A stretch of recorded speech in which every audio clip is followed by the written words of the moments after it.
Hey guys, Sean Bougie, surplusfundsriches.net, and what you're looking at in front of you right now is a completely fake excess proceeds list. Completely fake. I'm going to teach you how to identify lists that are fake and also let you know that there's certain states where you're looking at mortgage overages.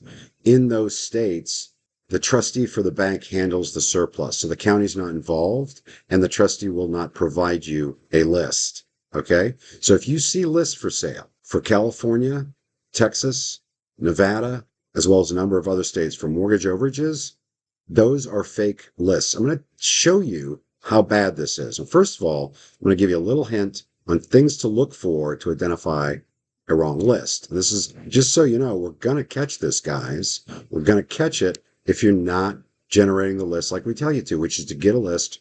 If you're working with the national or the Premier 16 or the 50/50, get a list that's generated by the municipality, the city, the county, whoever holds that foreclosure. We're going to know by the state alone that it's a fake list. This was turned in under a panning where you're supposed to come up with your own list because they won't provide you a list. So that's the first thing that struck us for this particular state.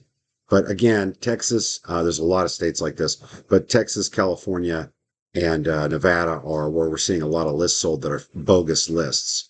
So first of all, typically you're going to have two different types of lists, a mortgage or a tax. It's not going to say what kind it is like this one does, mortgage.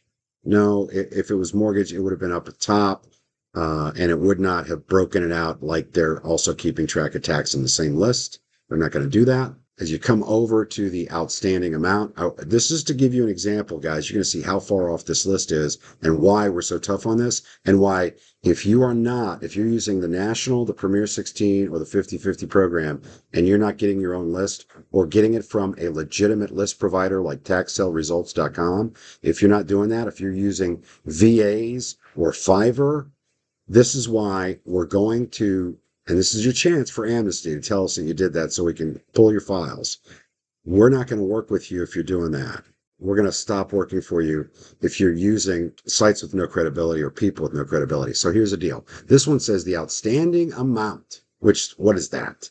Should have been the amount owed. But anyway, outstanding amount was $270,902 for this particular case that was turned in.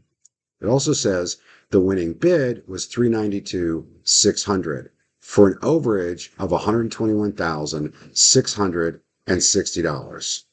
Now let's look at the trustee's deed to show you guys just how off this is. This was turned into us. No, it was turned into us and we entered it into the database. Okay, this one slipped through. We entered it into the database, skip traced the people, mailed them and called them and had this person ready to go at $121,000 overage before we found out that it's not legitimate.